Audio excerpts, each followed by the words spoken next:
Welcome, Dr. James Beckett, Sports Card Insights. Another episode where I open some boxes of current product. This is going to be all hockey from Upper Deck. Got some boxes in the mail from them. Thank you very much. They are a sponsor of the podcast. And as I do, I want to give a review for these products that have come out this quarter. Some are very recent. Some are from last month or 2 months ago, but they can always use a sales boost. It's good for the hobby that unopened wax, that current products sell well. I mainly am involved in the secondary market when I see the cards, but somebody has to buy the packs, open them up, breakers, card shops, all these different ways it happens. I am bullish on the whole hobby and want to help promote not just sponsors, but anybody that's out there putting out good stuff and providing services for the hobby. Upper Deck is certainly doing that. They've done it for a long time.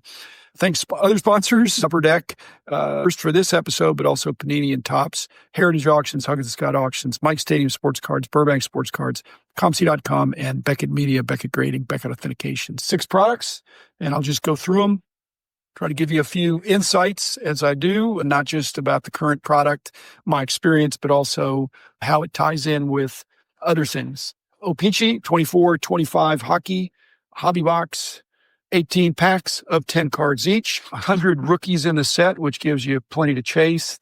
They've got one-of-ones. There is a bounty there. I don't dislike the bounty, but the bounty doesn't really fit for me. I probably should trade off my bounty cards or give them away to try to find somebody that's trying to complete the bounty. It's very unlikely that I will because I don't collect them that way anymore. But they're now touting each box has 3 serial numbered cards. I like serial numbered cards. I like variations. I like inserts. I don't like prospects as much.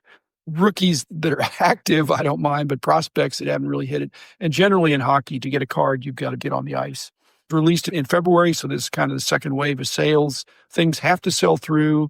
Hobby shops have to straddle that line of having accessible wax on the shelf, but not too much and not too little. They want to be able to show a representative product. I'm struck with all these hockey products that Upper Deck's put in. There seems to be very good value in the sense that if I compare to basketball or football, and admittedly, those are Panini, and they have Prism and Optic and these other brands, but these paper products that Upper Deck are putting out are a bargain compared to basketball and football, kind of like auto racing. If hockey, very popular sport in Canada, increasingly popular in the United States. I like the retro cards, as you might expect. $75 a box seemed more than fair to me, but I will not be completing a set, but I enjoyed what I opened. Next is the Upper Deck Series 2. Kind of their flagship. O-Pee-Chee, kind of like a flagship. It's got a lot of history, but the history was when it was correlated to the cousin of Topps back in the 60s and 70s and 80s and 90s. But now it's owned by Upper Deck, the trademarks. So next was the Upper Deck Series 2, very reminiscent of Series 1. This came out a few weeks ago, $140 a box. I've editorialized on when you have a single licensee for a sport, it's no harm, no foul in terms of holding back the rookie cards in order to spread out the demand. Series 1 is not so loaded that Series 2 is sparse. Upper Deck and the manufacturers are able to use restraint when they are not in a competitive situation within their sport, bringing things out, releasing it as the players come on. Collectors probably don't like that. They like to get the cards sooner, but the anticipation is also good. Upper Deck has the benefit of not being a public company. I am sure they want to have good sales each quarter, each year, but they're building an enduring business since the late 80s. Sometimes got to leave a little meat on the bone. And so the Series 1, Series 2 is an opportunity for them to demonstrate that they're going to have a pipeline of products that you're going to enjoy. The similarities, the design is pretty similar. I did notice interesting designs on some of the Young Guns, the regular Young Guns, and then I don't know if these are retro Young Guns or something, but I thought that was interesting. I like the playlists. My problem is if I only get one box, I need to get 9 boxes to do some of these bounties. But if I get one box, I basically can see that if something comes out, if I get several of them, then it's more than one per box. It could even be one per case. And so I have to look that up. And I can know by looking in the dollar boxes and seeing that if I've never seen some of these cards, and again, the continuity of Upper Deck Young Guns are very recognizable, and some of the other inserts and the parallels have consistency from series to series and year to year. So well done. Let's see. Next is the 24 Upper Deck Skybox Metal Universe Champions hobby box. I always enjoy. I'm looking for the PMGs, colorful. You know it when you see it.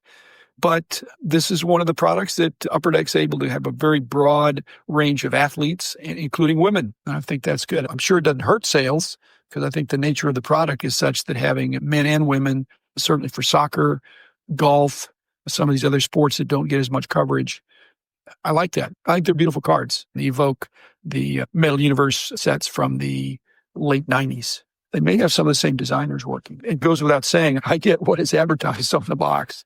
If they talk about you expect to get a certain thing, it's 7 cards per pack and 15 packs per box. I did get an autograph.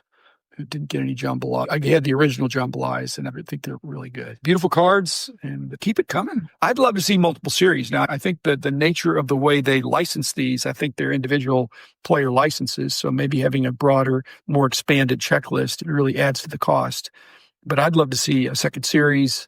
They're using Michael Jordan and Tiger Woods in these products. That's good too. Next was Clear Cut, and this is labeled as 23-24 hockey, 1 premium autograph card inside.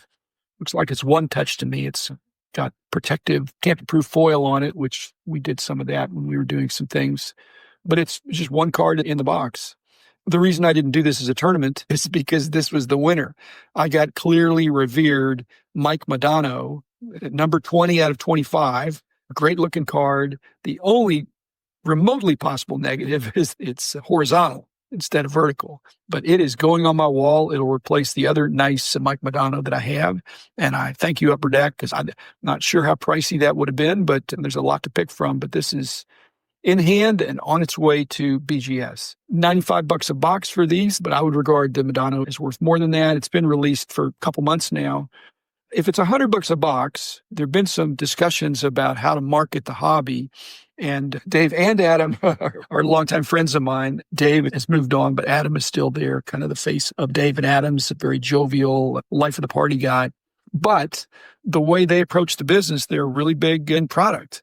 So I was just studying, would they prefer that you buy a box from them for $95, or would they prefer that you get into their random team break at one of the 32 spots where they put the whole case, 30 boxes?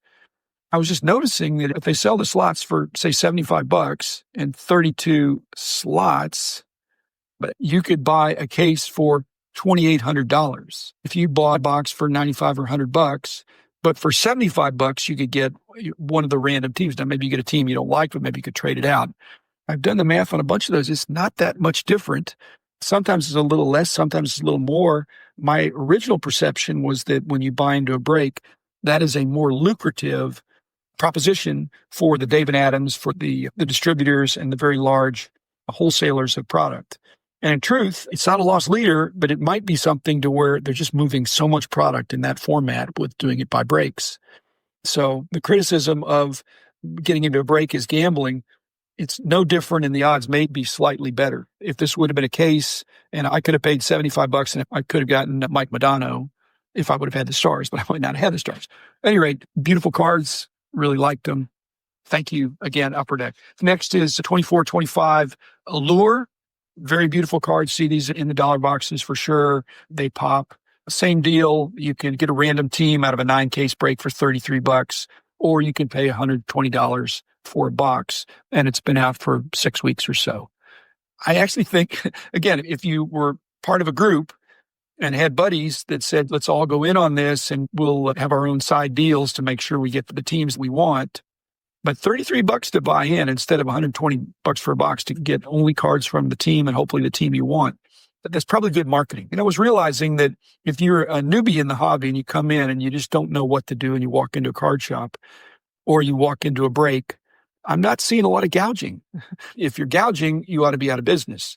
But with reasonable markup, if you were to buy a box, that would be the same kind of a deal as buying into a break. No worse or no better. It's actually better to be in the break if you get the team you want. If you don't, okay. Anyway, Allure, I like them. I'm getting used to them. I've had some of these over the years. Not collecting. I'm only a player collector and kind of a type card collector at this point. But you get beautiful cards, high production values. And if that's your Action, that's great. $120 box, or like I said, $33 to get into a break. And out of a 9-box case break, you are pretty likely to get some cards from your favorite team. There's a couple reasons to get in a break. If you like the ambiance, you like posts, you like the way it's done.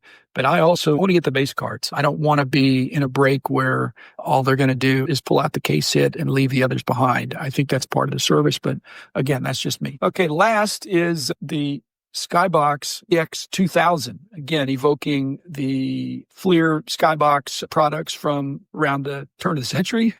But Upper Deck has brought those back. 2324, EX2000, Hobby Box, David Adams, 230 a box. It was a beautiful set. It's only been out a couple weeks. I got credentials cards and my heart skipped a beat, but then I found out that the credentials are not quite as tough, at least the ones I got, the all access.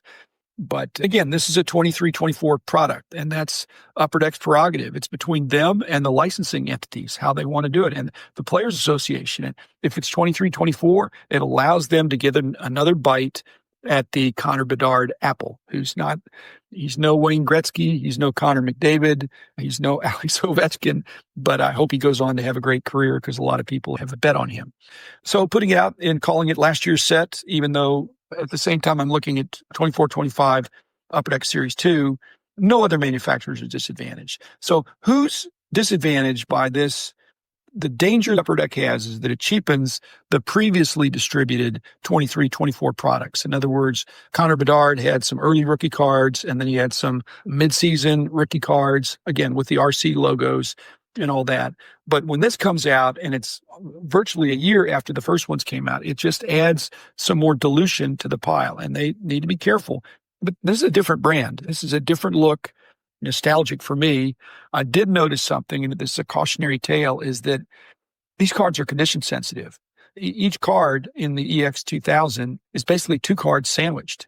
I was realizing when I opened up, I was opening them up, ripping the packs, kind of like I usually do, and that was a no-no. Basically, in effect, the cards have 8 corners and 8 edges. So I could get a ding on the front corner or the back corner or at the front edge or the back edge. I was not as careful as I should have been, and I am going to get a couple of them graded, but I don't know if they're going to grade that well. So if you're buying this product, look at the price. It's $230. It's one of the more expensive ones of what I've looked at today, and open with care. Whether you're going to grade or not, sleeve it up and get it going. Some of these packs open really easily, and some of them, you got to really tug on them. It depends on whether they're sawtooth cut at the top or not.